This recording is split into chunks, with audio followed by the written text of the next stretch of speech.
Hi guys, welcome to another Total Technik video.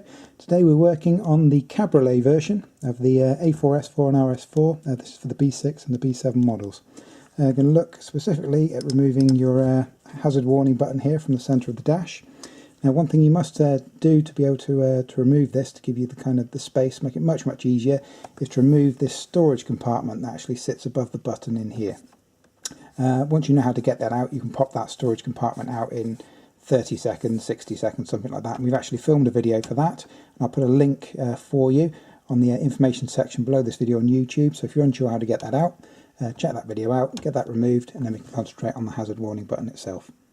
So looking at removing the hazard warning button, once we've removed the storage console from above it here, that allows you to kind of get a grip on the top of it.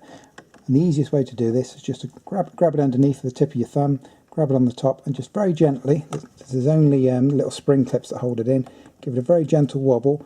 Be gentle with it because you don't want to pull the front off of the face of the button. So if it doesn't feel like it's moving, don't force it.